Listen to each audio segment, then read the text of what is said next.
All right, everyone. Sunday morning. Hope you're all well. I'm sure you will be after the joys of last night. St Johnstone 0, Celtic 6. I'm a little bit hungover, John. You might be able to tell, but Celtic have certainly cheered me up and made me feel better. You're still on Saturday night time. You must be absolutely buzzing, having watched that a few hours ago.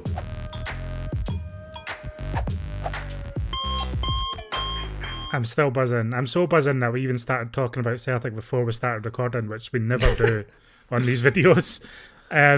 Because like I was just saying to you there, I've watched a lot of football this week. In various leagues, various teams, nobody's playing with the style and the swagger that Celtic are at the moment. Absolutely nobody. It's outrageous to watch. It's thrilling. It's all the superlatives you want to come up with.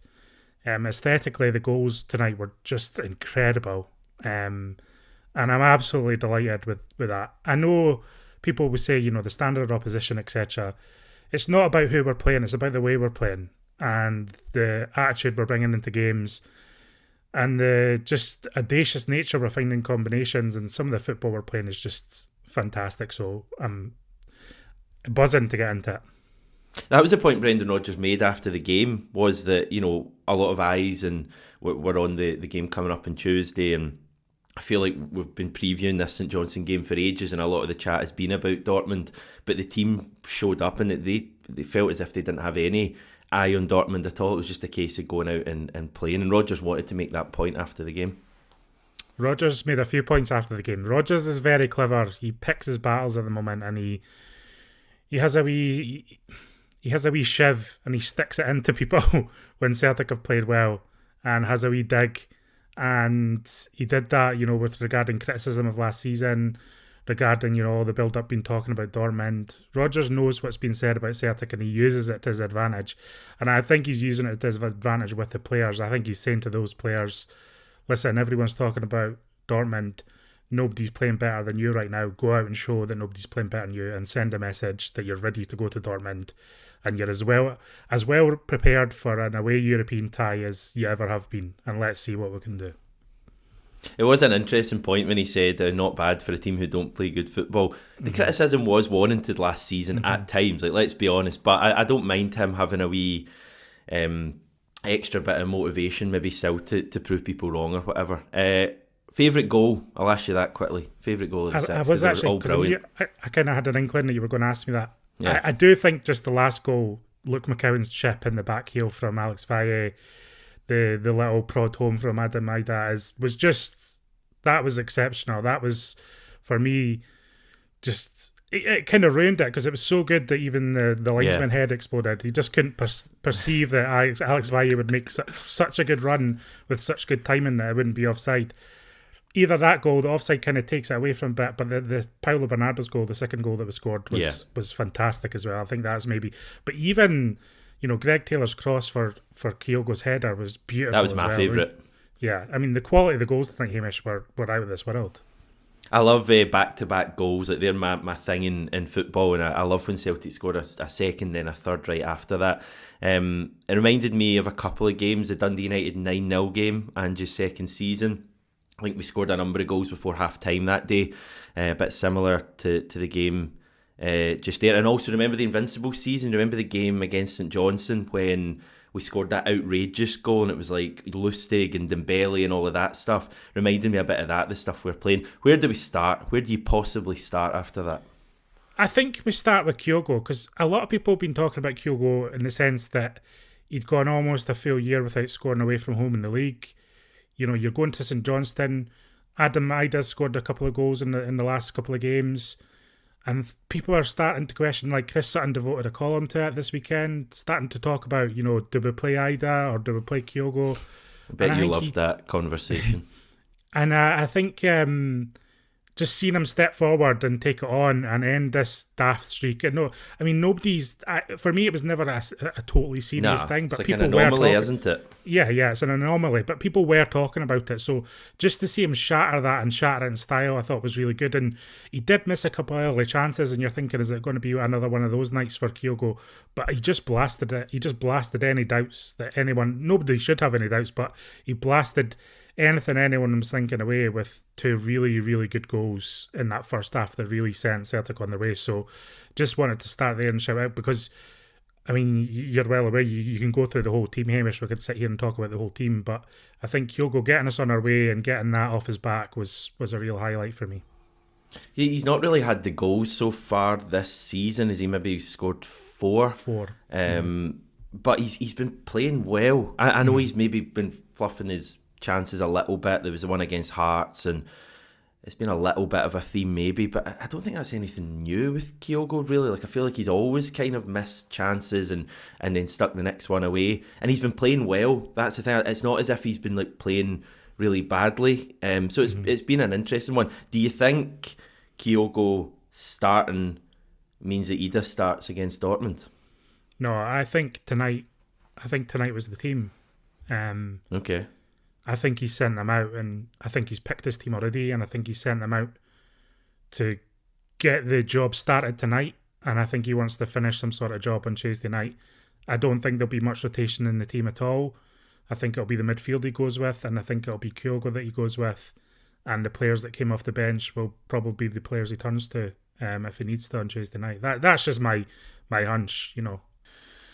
Yeah, possibly. I mean, you wouldn't really change that team. Obviously, we'll see what the script is with Cameron Carter-Vickers. Rogers says we'll know more tomorrow, I think. I feel like Carter-Vickers might not play. That would be the way I'd be leaning at the moment, but hopefully, you know, that's not the case. You could literally look through the whole team and pick every single player out that played well in that game. You know, I thought Austin Trusty looked pretty good, better than he had in the previous game. Seems to have a good bit of pace, which is something we heard about. Didn't have a great amount to do, but there was one run early on in the game when he tracked back and did well. Very unfortunate, we should just say, for the Maida opening goal that was disallowed. For me, that's not a foul. No, that was daft. I mean, the player runs into Trusty. Trusty's just kind of position himself in the box, as you do at set pieces, and he wasn't trying to, I don't know, that was just daft for me, and I'm glad it didn't become the major talking point of the match. I'm glad it was kind of glossed over by the quality of the performance. But yeah, again, you know, Rogers did note that in his post-match that for him that goal should have stood as well. And it was it was good for Maeda to eventually get his goal, but it was a shame because it was a cracking goal, and he's really scoring quite consistently now, and you want him to keep that going because his all-round game, you know, just moving on to another player, his all-round game just now, Maeda is just outstanding. I no, it's hard to say that Kuhn's not been our best player this season, but you're looking at Maeda and you're thinking he's irreplaceable. Nobody can do what he can do in that team at the moment. Have you got your tattoo yet, John? Because you're tweeting about that, weren't you? Well, that's just, and again, sorry to keep going back to Rogers, but I'm glad he highlighted that again in his post-match because it was just such a ferocious moment. You know, 86th minute, running 70 yards to nick the ball off one of their attackers when you're 6-0 up away to St Johnstone 3 days before a Champions League match. I mean, it's ridiculous, really, what he does, and I love him for that, and I really appreciate him for that. I mean, I love that as much as the goals sometimes, but the fact that he's also scoring consistently just means no one's talking any garbage about him. There's no question marks about him. He's contributing with end product. But the stuff he does off the ball and the way he sets the tone for the entire team performance is magical. I can't remember a player that I loved as much as Daizen Maeda. I just love, and as we say, I think as a support we now know what we get with Daizen Maeda. I think for a while we didn't really know, and that's why we found the aimless crosses over the bar you get virtually every game. I don't think he had any in He's really cut down on his kind of wasteful distribution. There is still a few moments here and there, but his first touch is much better, and Rogers or the coaches or whoever's working with him, I feel like, is really improving his finishing and his composure in front of goal as well, which is great.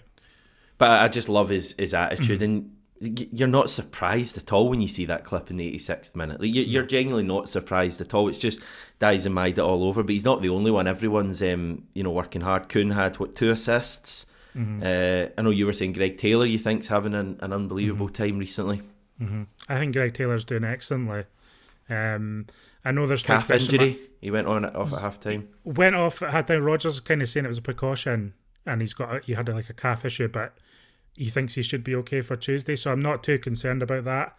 I think it was a kind of precaution thing, and then also giving Valle a kind of chance at a little bit. I know it's too early for all this, but a little bit chance at redemption after, a not so impressive debut, giving him a tilt with a full strength team that would really have their tails up. And it's noticeable again with Trusty and Valle. I think you really notice the difference in them from last week because they had better players around them.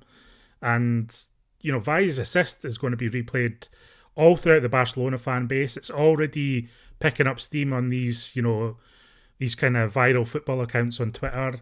Like the lay off the run and then the back heel to set up Ida was just outstanding. So I was glad to see him come on. But then obviously, hopefully get Greg Taylor back in the team because I think he's been excellent so far this season. I've got no complaints about him at all.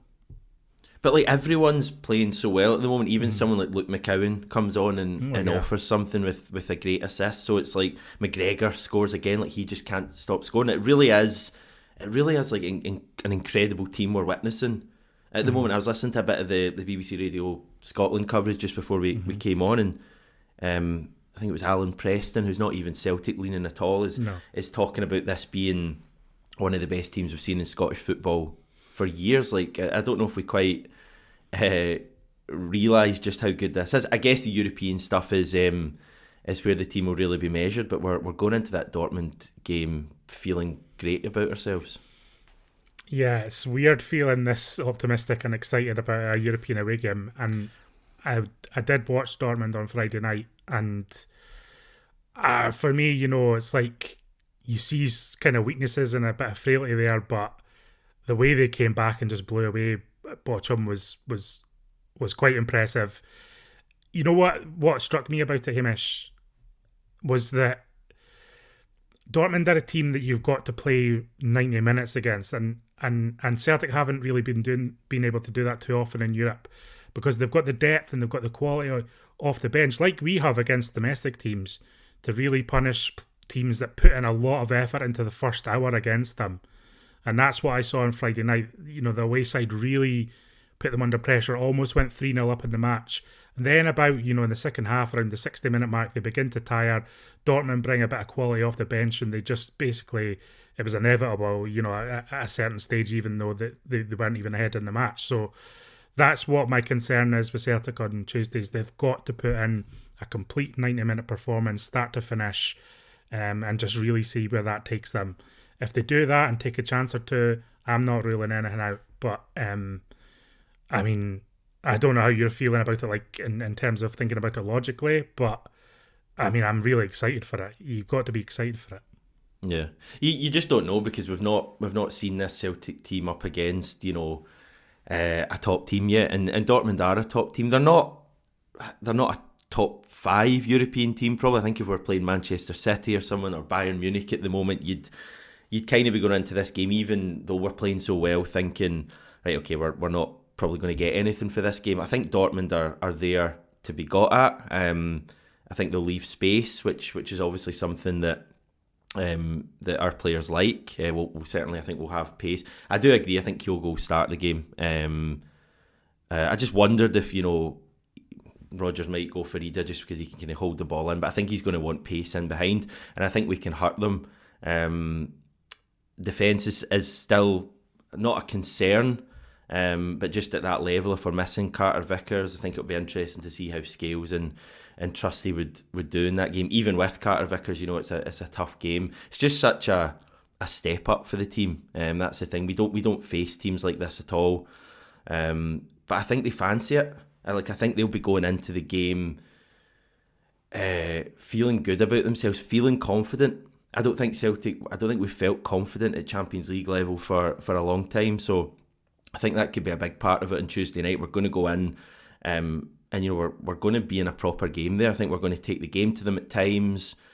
At times we'll have to defend. It's going to be a cracker. It played in a great iconic stadium with 2 of the best supports in Europe. I mean, it's if you were looking at matches to watch next midweek, I know I think Arsenal are playing PSG or someone, but other than that, you'd be looking at Dortmund Celtic as being one of the games you'd want to keep an eye on.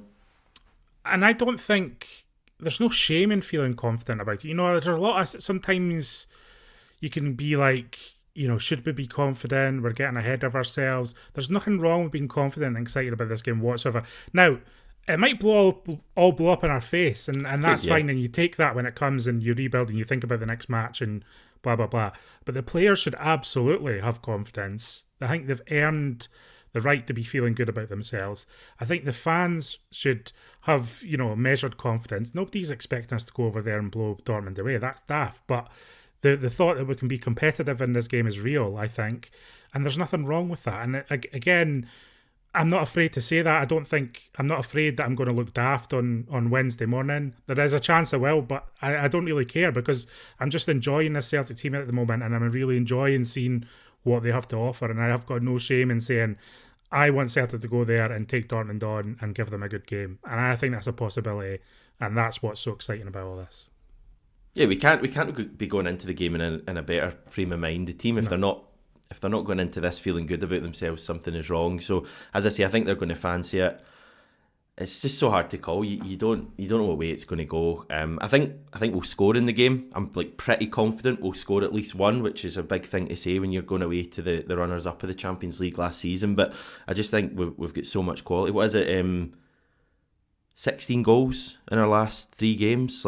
I know we're not playing Dortmund level of teams there, but the team are scoring for fun. So no, it's going to be interesting. We've got players there who maybe have a bit of a point to prove. Nicholas Kuhn back in Germany is going to want to show up and do something. Arne Engels, obviously people will know him in Germany, so I'm guessing he's going to be a bit of a talking point. He'll probably do the media ahead of the game, or maybe it'll be Kuhn. So we've got players there that have got a bit of a point to prove. Not a point to prove, but just a bit of extra motivation to go and do something. So, no, I'm buzzing. I'm just thinking about Kuhn's extra motivation. That did cross my mind as well, because when you listen to him, he's been talking a lot about how, he was at Bayern and Ajax, and he was kind of languishing on the fringes on the kind of the reserve sides, and he made it his stated dream to one day be a Champions League player and an international player. Now, obviously, the German team is the German team, and that's too far down the line. But Kuhn's wanting to go to Germany and put in a performance. There's absolutely no doubt about that whatsoever. He wants to make a statement performance, and that's exciting. And I'm just thinking, and at the time I was thinking, pre-season's pre-season, blah, blah, blah.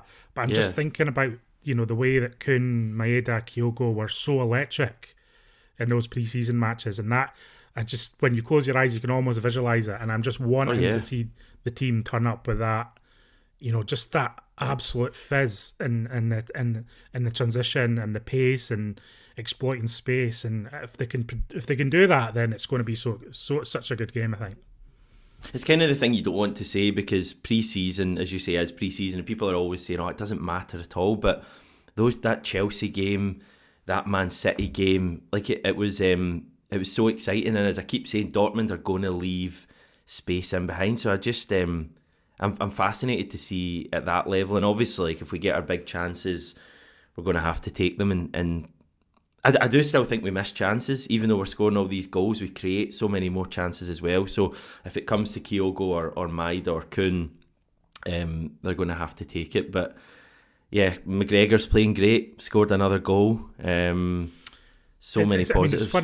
It's funny that a Callum McGregor goal from outside of the box almost looked average tonight in comparison to the other goals they scored. Strange one. The keeper didn't even go for it. That's how good the other goals were tonight, And even Maeda. Oh, sorry, I thought you meant in terms of McGregor's goals, it was average this season, but you're talking about.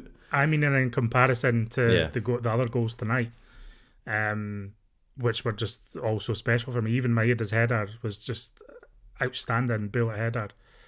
But yeah, McGregor was great tonight. The midfield was really good tonight. It was good to see Bernardo, Engels and McGregor. I know Stevie's been calling for that quite a lot on the channel. And to be fair, it looked very, very good. And you're probably thinking that is probably the midfield to go with on Tuesday. I think Bernardo's earned that. And I think just that athleticism and that combination, I think, could be really effective in a match like that, where we might not be totally dominating possession.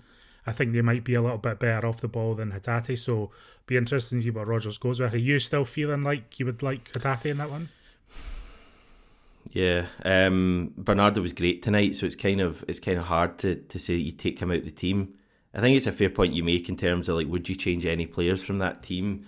Because I kind of had it in my head, would Rodgers maybe rotate a little bit, but I don't think, when players have played that well, you can really change it. Bernardo, the difference in Bernardo is amazing. Like, he wasn't bad last season, but he was moments last season, and I was always saying he's got the quality to run games, and that's what you want to see.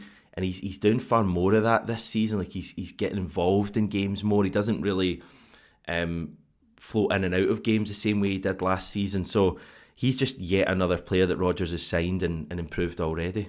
We should see if Benfica have got some sort of subscription service that Celtic can just subscribe to, get a player every year, because I think $3.5 million for Bernardo is an absolute steal. I know they've got a sell on for that, and they got well worth their due on the Jota deal in the end. But that's Jota and Bernardo now, who both just look exceptional, great technique. You can tell they've come through a really fantastic academy. They're both well-rounded individuals. And Bernardo's he's got the personality for him. He's got the dig. He's got the heart. And he sometimes, and we kind of knew that already from his loan appearances last season. So that's not a surprise to me. But that's the kind of player you're wanting in the team. You want a player with technique, but someone who also has the heart and the courage to play for Celtic in these pressure games. And Bernardo ticks those boxes for me, undoubtedly. But there was a debate about whether we should sign him or not, like a genuine debate, and people were saying we shouldn't. And again, Brendan Rodgers knew best. It's almost as if he knows what he's doing. So yeah, same team for Tuesday, you reckon? Carter Vickers. It'd be interesting to see what the story is with Carter Vickers. What do you think about that? My gut feeling is that he won't play. I just feel like Rodgers is kind of managing the comments around that. I've got a suggestion that he's not going to play. Obviously, if he's fit, you stick Carter Vickers right back in the team. But just for Trusty? Well, no, yeah, for Trusty, I would play Carter Vickers and Scales probably. I think that's the established pairing at the moment. I think Trusty's eventually probably going to surpass Scales in the team, but I think that's going to be a process over time. But just the way Rodgers is talking, where he's kind of like, we're not sure, we're kind of playing up a year, and then kind of like talking up Trusty in the same sentence almost. Which is he's right to do, because Trusty was good tonight, but just the way he was kind of establishing expectations, shall we say. But we'll know quite quickly, and we won't know on Sunday, but we'll know on Monday probably when the team travel out, because if he's not playing, I doubt he's going to be travelling with the team, so we'll probably know well in advance whether Carter Vickers is involved or not.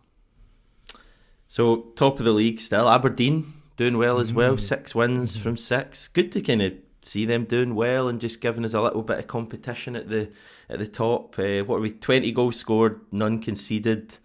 Looking good domestically, but it's all about Europe at this stage. So it's all about Europe at this point. Until we're brought back down to earth, I'm high in the air overlooking the continent of Europe and thinking, Scotland looks pretty small. Let's see what we can do in Germany.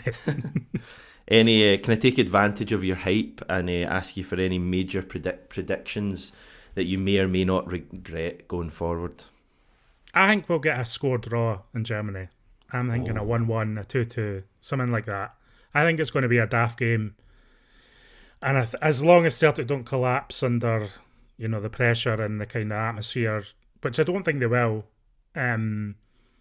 I can see that being a score draw, an entertaining game, one of the games of the night and the games of the week in Europe. And hopefully, fingers crossed, with the wind blowing well, Celtic can hold their own against last season's Champions League finalists. Wow. It's going to be a great week, everyone. John, thank you for staying up late on your Saturday night to chat to me. We'll catch up with you probably later next week after the Dortmund game. Thanks everyone for watching this. We've got a few videos to go ahead of the match. I'll be chatting to a Dortmund expert, Dortmund fan on tomorrow's video. So stay tuned for that.